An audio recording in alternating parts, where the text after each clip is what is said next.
23절로 우리 마지막 절 30절까지 있는 말씀 보시겠습니다. 단락 30절에 있는 말씀, 23절로 마지막 단락 30절까지 있는 말씀. 저와 여러분 한 절씩 그렇게 교독하시겠습니다.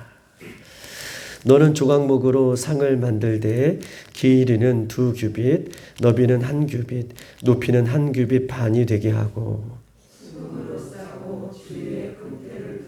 그 주위에 손바닥 넓이만한 턱을 만들고 그 턱 주위에 금으로 태를 만들고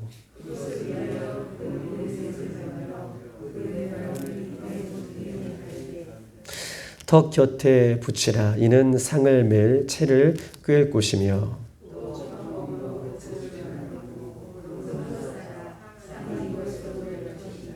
너는 대접과 숟가락과 병과 붓는 잔을 만들되 순금으로 만들며 상 위에 진설병을 두어 항상 내 앞에 있게 할지니라. 아멘. 출애굽기의 이 주제는 딱 3가지입니다. 출애굽기의 주제는 언약하시고 그 다음에 하나님께서 이 언약한 백성들에게 찾아오시는, 즉 말씀으로 찾아오시고, 세 번째로는 성막을 짓는, 이 3가지죠. 언약하시고 또 이스라엘 백성들에게 말씀해 주시고 그 다음에 말씀해 주시는 예수님 하나님께서는 성막을 짓게 하셔서 이렇게 늘 이스라엘 백성들과 함께 하겠다라고 하는 것이 이 출애굽기의 전체적인 3가지 주제다라고 이렇게 말을 할 수 있습니다. 오늘도 우리 하나님께서 우리를 하나님의 백성으로 삼아주시고 언약하시고 살아계신 하나님의 말씀으로 우리를 붙드셔서 우리가 저 천국, 영원한 천국에 이끌기까지 우리와 함께 하시는 것이 성경의 전체적인 주제인 것처럼 오늘도 이 성경에 우리에게 말씀해 주시는 이 3가지 주제가 우리의 삶 가운데 잘 박힌 못처럼 박혀서 이것이 떠나지 않고 우리가 끝까지 이 믿음으로 살아갈 수 있는 저와 여러분이 되기를 주님의 이름으로 축복합니다. 오늘 이 출애굽기에 있는 25장에는 이 진성병에 대한 부분이 오늘 23절부터 단락 30절까지 있는 이 말씀인 것이죠.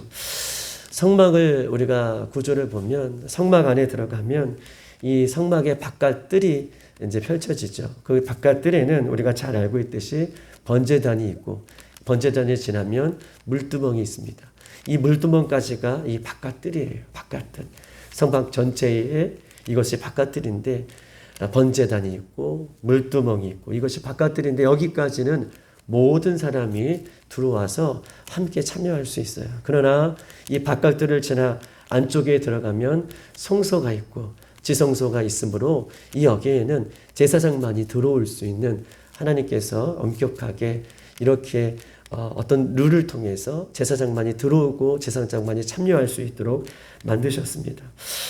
이 성소 안에는 우리가 왼쪽에 보면 금 등대가 있고 오른쪽에 보면 오늘 진설병, 떡상이라고 하는 이 진설병이 있습니다. 그리고 지성소 안에는 우리가 어저께 보았던 법궤, 언약궤, 여호와의 궤, 이 법궤가 그 안에 들어와 있음으로 말미암아 이 성막 전체가 이루어진 구조가 이렇게 되어 있음을 보면서 오늘은 이 오른쪽에 있는 이 떡상, 이 진설병에 대한 부분들을 오늘 본문은 우리에게 이야기하고 있는 것입니다. 오늘 본문의 이 30절에 보면 떡상, 이 진설병 위에는 한 가지 특징이 있어요. 우리 30절을 다 같이 한번 읽어보겠습니다. 시작. 상 위에 진설병을 두어 항상 내 앞에 있게 할지니라. 아멘. 진설병, 떡상, 이 진설병을 두는 상, 그 위에는 항상 뭐가 있어요?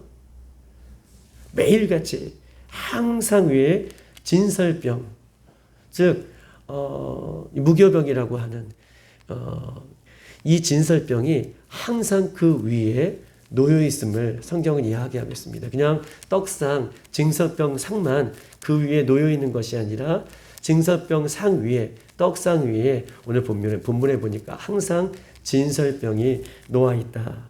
그런데 이 진설병은 총 12개로 놓여져 있습니다. 12개로 놓여져 있는데 이 12개는 12지파의 이스라엘 전체를 이야기하는 진설병이 12개가 있고 6줄씩 2줄이 그 진설병 위에 놓여져 있는 것을 우리가 알 수 있습니다. 이 떡은요, 두 개의 이름이 불려져요. 이 떡상 위에 올라가 있는 이 진설병은 두 개의 이름이 불려져 있는데, 우리가 늘 오늘 본문에도 이야기했듯이 이 떡을 진설병이라고 얘기합니다. 히브리 말로는 레헴이라고 이야기하고 있고, 레헴은 누룩이 들어가 있지 않는 이 떡이라고 해서 진설병이라고 얘기합니다. 또한 무교병이라고 얘기하고, 이것은 히브리 말로 메차라고도 얘기해요. 진설병, 무교병, 이것은 다 같은 말인데 이렇게 이름이 두 가지로 나누어져 있습니다. 이 떡은요, 아무나 먹을 수 있는 떡이 아니라 그 떡상 위에 있는 12개의 진설병은 오로지 제사장만이 먹을 수 있음을 성경 우리에게 말씀하고 있는 것입니다. 떡상의 구조는 이렇게 오늘 본문 속에서 이야기하고 있는데, 구조만 잠시 말씀드리면 23절에 떡상도 언제나 언약궤처럼 조각목으로, 어저께 우리가 이 언약궤를 어떤 나무로 만들었냐면 조각나무, 시띠나무라고도 얘기하고, 이 조각나무는 아카시아 나무라고 얘기했어요.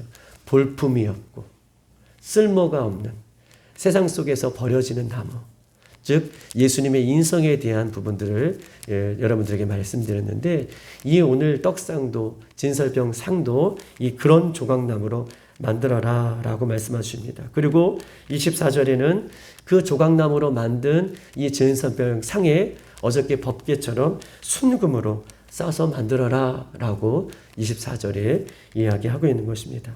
그리고 25절에는요, 떡상 주위에 이 손바닥 넓이만큼 이 테두리를 만들라는 거예요. 손바닥 넓이만큼 이 높이에 테두리를 만들어서 떡이 그 위에서 떨어지지 않게 이렇게 테두리를 손바닥만큼 그 테두리를 만들어라 라고 25절에 이야기하고 있습니다. 그리고 26절에는요, 금고리 4개를 만들어서 언제라도 이동할 때에 이 떡상인지 이 모든 것들을 법궤든지 이동할 때에 쉽게 이동할 수 있도록, 어깨에 메고 갈 수 있도록 이 금고리 4개를 만들어서 그 금고리에 채를 끼워둔 채 그렇게 보관할 것을, 그렇게 얼마든지 성막이 움직이는 대로 이렇게 이동할 수 있도록 채를 그 고리에 끼워 넣고 있어라 라고 이렇게 26절에는 이야기하고 있는 것입니다. 성소 안에 있는 이 물건들은 거룩한 것이므로 아무나 만질 수가 없죠.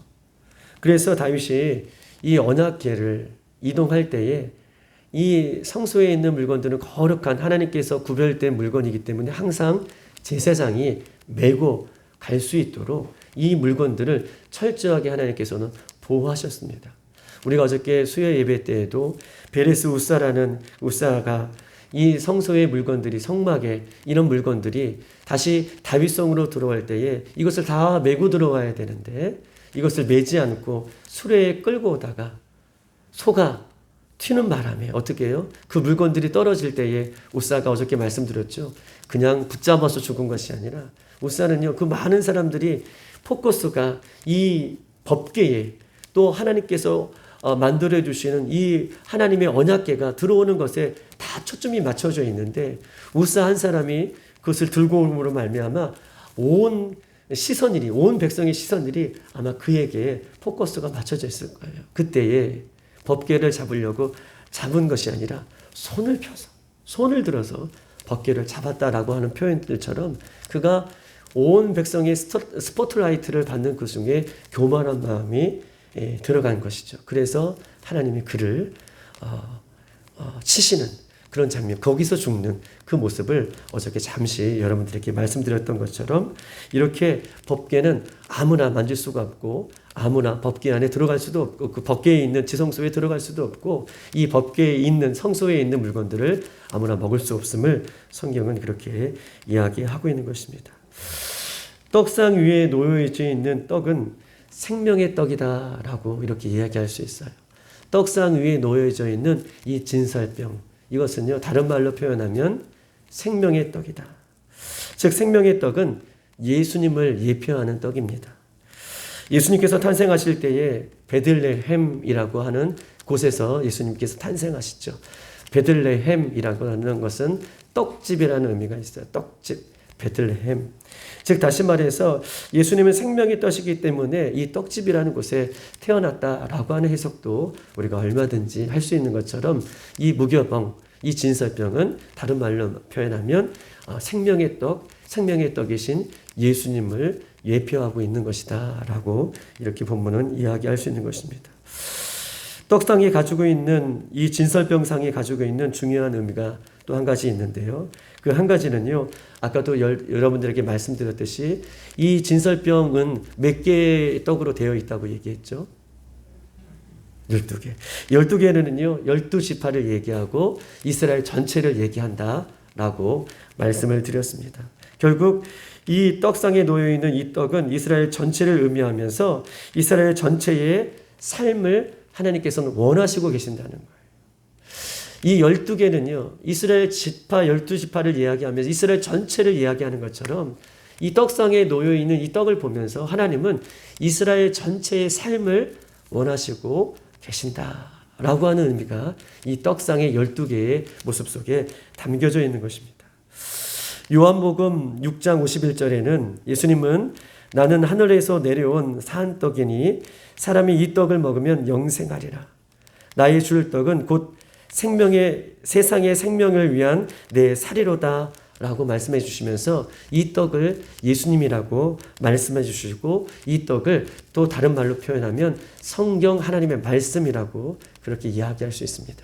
즉 다시 말해서 예수님께서는요, 이 떡상에 놓여 있는 이스라엘 전체의 삶을 원하는 것처럼 우리도 날마다 우리의 삶을 하나님 앞에 전체적으로 드리기를 예수님께서는 우리에게 원하시고 계신다 라고 하는 의미가 이 진설병상, 떡상에 우리에게 요구하고 계시는 것이죠. 오늘 이 새벽에 우리가 떡상, 이 진설병상을 우리가 바라보면서 우리의 삶 전체를 우리가 예배하는 이 삶만이 아니라 우리가 이 교회에서 들어지는 이 삶만이 아니라 우리가 교회 밖에서도 예수님을 향한 그 마음, 예수님을 사랑하는 그 마음, 우리가 전체적인 이 사랑의 마음을 우리 하나님께서는 다 요구하고 계시고 우리에게 받기를 원하신다 라고 하는 의미가 담겨져 있는 것처럼 우리의 삶이 교회의 안팎이나 우리 하나님 앞에 드려지는, 전체적으로 드려지는 그런 거룩한 삶이 되기를 주님의 이름으로 축복합니다. 말씀드렸듯이 이 떡상은 예수 그리스도를 예표하게 하기도 하고 예수님께서 하신 이 말씀이라고 하는 이 말씀으로 우리가 늘 해석을 가능하다라고 얘기할 수 있습니다. 진설병은 두는 것은, 떡상 위에 진설병을 두는 것은 우리 이 새벽에게도 말씀해 주시는 것처럼 예수님이라고 얘기할 수 있고 말씀이라고 얘기하는 것인데, 예수님께서는 오늘 이 떡상에 진설병을 12개를 두면서 우리에게 말씀해 주시는 것은 우리의 삶이 하나님의 말씀을 주야로 묵상하는 전체적인 삶이 되기를 원하시고 계시는 것이죠. 예수님이라고도 하고 예수님께 주시는 말씀이라고 얘기할 수 있는데, 이 떡이 우리의 삶 전체를 드린다는 것은 다른 한 가지 의미로 말씀을 드리면, 하나님께서는요, 우리의 삶이 어때야 되는가? 하나님의 말씀을, 예수님의 말씀을 오늘 시편 1편에 있는 말씀처럼 복 있는 자의 삶처럼 늘 날마다 예수님의 말씀을 주야로 묵상하는 삶을 예수님께서는 요구하고 계셔요. 이것이 우리의 삶이 되기를 원하시고 계시는 것입니다. 이 떡은 항상 어떻게 해요? 이 진설병 상 위에 놓여 있는다고 30절에 이야기하고 있잖아요. 매일이에요. 매일. 어제는 했고 오늘은 안 하고 또 내일은 하고 모레는 안 하고, 이런 것이 아니라 떡상 위에 매일 그 상이 올라가는 것처럼 이 떡이라는 것은 예수님을 의미하고 예수님의 말씀을 의미한다고 얘기했던 것처럼 우리의 삶이 어때야 되는가? 매일 떡상 위에 올라가는, 매일 하나님의 말씀을, 예수님의 말씀을 묵상하고 살아가는 것이 우리가 이 땅에서 가져야 할 우리의 삶인 것을 이렇게 이야기하고 있는 것입니다. 시편 1편에 말씀이 있는 것처럼 복 있는 사람의 습관이죠. 매일 하나님의 말씀을 묵상하는 습관. 매일 영적인 말씀에 내 삶을 비추어 살아내는 그 습관. 이것이 하나님 앞에 올려지는 거룩한 습관인 것을 성경은 이야기하면서 우리의 라이프 스타일, 옛 습관을 버리고 이렇게 매일매일 드려지는 그런 모습으로 살아갈 것을 요구하고 있습니다. 두 번째는요, 떡상 위에 올려진 진설병을 바라보면서 우리에게 주시는 이 두 번째 교훈은요, 자기를 부인하는 삶을 매일같이 살 것을 요구하고 있습니다. 떡상 위에 올라가 있는 이 진설병의 의미는 자기를 매일같이 부인하는 삶을 살아라. 진설병을 만들 때에 고운 가루로 만들지요. 진설병을 만들 때에 열매를 갈아서요, 고운 가루를 만들어서 그 진설병을 만듭니다. 고운 가루로 만든다라는 것은요, 이 열매의 형체를 완전히 갈아서 다른 형체가 된다는 의미를 갖고 있어요. 우리가 방앗간에 가면 쌀을 들고 가지만 쌀의 형체 그대로 우리가 떡을 만들지 않지 않습니까? 이 쌀을 고운 가루로, 그 알맹이의 형체를 완전히 갈아서 우리가 떡을 만들고 또 빵을 만들고 이렇게 하는 것처럼, 즉 진설병은요, 그 당시에 열매를 갈아서 찧어서 완전히 자기는 죽고 새로운 모습으로 태어나는 그 모습을 성경은 진설병이라고 하는 의미에 담겨져 있는 것입니다.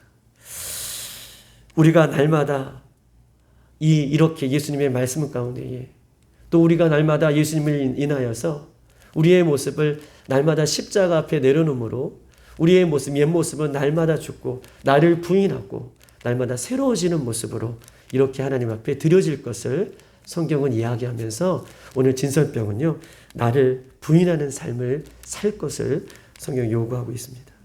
전체적으로 12지파, 이 전체적인 이 이스라엘 백성들을 이야기하면서 이스라엘 백성들이 날마다 말씀을 묵상함으로 그 예수님의 말씀 가운데 자기가 십자가를 지는, 자기가 부서지는, 자기가 깨어지는 이런 삶을 살 것을 요구하고 계시죠. 즉 다시 말해서 우리가 예수님을 부인하지 않고 자기를 부인하는 삶은 예수님 안에 있을 때에만 가능해요. 예수님 안에 있을 때에 가능하다는 말은요, 예수님 안에 깊이 들어가서 정말 예수님을 믿는 척이 아니라 예수님을 믿고 말씀을 믿고 그렇게 변화된 삶을 살아갈 때 자기 자신을 부인할 수 있는 것이지, 이 자기 자신을 부인할 수 있다, 자기 자신을 부인한다, 이 말은요, 입술로는 부인할 수 있죠. 그러나 삶이 부인되지 않는 것은 정말 이것은 부인될 수 없다라는 것을 반대적으로 우리에게 이야기하고 있는 것입니다. 자기를 부인할 수 있는 것은 예수님 안에 온전히 들어가 있는 사람만 자기를 부인할 수 있는 것이고, 자기를 부인할 수 있는 것은요, 예수님의 말씀이 내가 지식적으로 아는 것이 아니라, 자기를 부인하는 것은요, 예수님의 말씀이 내 속에 들어와 역사할 때에, 예수님의 말씀이 내 창자에 박혀질 때에, 예수님의 말씀이 내 귓가에 들어와서 내 심장을 때리고 내 삶으로, 손과 발로, 내 눈으로, 내 입술로, 내 귀로 그렇게 내가 살아내려고 하는 몸부림이 있을 때에 그때 부인되는 것이지, 예수님의 말씀이 그렇게 역사하는 것이지 아무나 그렇게 부인할 수 없음을 성경이 얘기하고 있어요. 내가 오늘 이 새벽에 그렇게 하겠습니다 라고 예수님의 말씀을 선포하고 나가서 또 세상 가운데 나를 부인하지 않고, 때로는 어떤 세상의 유혹 속에서, 또 가정 속에서, 사회 속에서 내가 이렇게 살면 안 돼야지 라고 하면서도 그렇게 따라가고 있다면, 여전히 나는 입술로는 고백했지만 여전히 내 삶 가운데는 내가 알맹이가 여전히 내 자신에 남아있는 나의 모습인 것을 성경은 이야기하면서, 진설병은 나를 끝까지 예수님의 말씀 가운데 부인하는 것임을 성경은 이야기하고 있는 것입니다. 두 번째, 세 번째, 마지막으로는요, 이 진설병은요, 이 말씀을 우리가 잘 소화해야 할 것을 성경은 우리에게 의미적인 말씀으로 이야기하고 있어요. 첫 번째로는 이스라엘 삶의 전체적인 이스라엘 삶의 전체를 이야기하고 있고, 우리가 두 번째로는 이 말씀이 예수님의 말씀인 것을 이야기하면서 날마다 예수님의 말씀을 우리가 묵상하는 삶의 스타일로 바뀌어야 할 것을 이야기하고, 세 번째로는요, 이 떡상에 진설병에 가루가 갈아지고 새 모습으로 떡을 만들었던 것처럼 우리 자신을 부인할 것을 말씀하고 계시고, 마지막으로 이 떡은요, 예수 그리스도를 상징함으로 이 거룩한 말씀을 우리가 잘 날마다 삶 가운데 소화해서 살아내야 할 것을 성경 우리에게 말씀하고 있는 것입니다. 특별히 레위기 11장에는요. 하나님께서 이 땅에서 먹지 말아라 라고 하는 이 동물들에 대해서 이야기하고 있습니다. 돼지는요 굽이 갈라지고 되새김질을 하지 않으므로, 돼지는 굽이 갈라지고 되새김질을 하지 않으므로 그것은 부정한 동물이라, 가증한 동물이라고 해서 먹지 말라라고 얘기하고 있습니다. 먹지 말아야 할 동물 중에서는 되새김질을 하지 않는 동물들이 포함되어 있는 것이죠. 우리의 믿음 생활이 돼지처럼 우리가 갈라지는 그런 모습은 있지만 속으로, 내 속에 하나님의 말씀이 되새김질하지 않으므로 우리의 겉모습은 우리가 갈라진 것처럼 보이고 겉모습은 예수를 잘 믿는 것처럼 보이지만 예수님의 말씀이 내 속에 들어와서 그 말씀을 날마다 되새겨서 내 삶 속에 채워지지 않는다면 그것은요 가증한 것처럼 예수님께서는 보고 계신다는 것이죠. 이방인들이 그랬죠. 바리새인들이, 서기관들이 그랬죠. 종교인들이 그랬죠. 독사의 자식들아, 주여 주여 하는 자마다 천국에 들어갈 수 없다. 진설병이 놓여져 있는 떡상이 우리에게 이야기하는 것은 그런 거예요. 이 떡은요 제사장만 먹었지만 우리에게 이 하나님의 말씀이 들어왔을 때에 우리에게 잘 소화가 되어서 이것이 우리를 지탱할 수 있는 능력이 되게 하신 것을 성경은 우리에게 말씀을 하고 있는 것입니다. 속은 되새김질 하지 않으면서 겉은 예수님을 믿는 척하는 모습은 마지막 때에 예수님께서 이 진동으로 이 세상을 흔드실 때에 겉과 속이 다른 것은 다 흔들려서 결국 떠내려가는 거예요.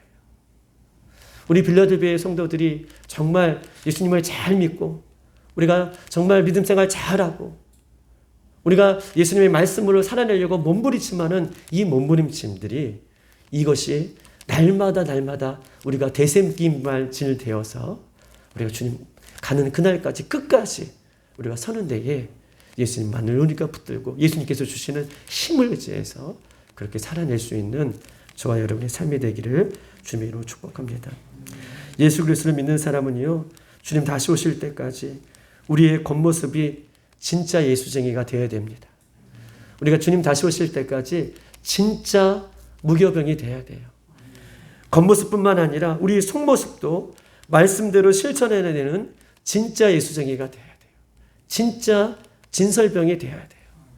우리가 가짜라고 하는 말이 아니라 우리가 진짜로 그렇게 살 것을 성경은 우리에게, 예수 믿는 사람들에게 그렇게 요구하고 계십니다. 매일매일 우리의 삶과 믿음이 하나님 상에 올라가는, 하나님 앞에 거룩하게 드려지는 산제사의 모습이 되어지길 바랍니다. 오늘도 내 삶이 주님의 상에 올라가는 진설병이 되어서 그렇게 주님만이 드실 수 있도록, 주님만이 영광 받을 수 있도록 그렇게 살아갈 수 있는 우리 빌라델비아의 모든 성도들이 되기를 주님의 이름으로 축복합니다. 이 시간 다 같이 한번 기도하십시다.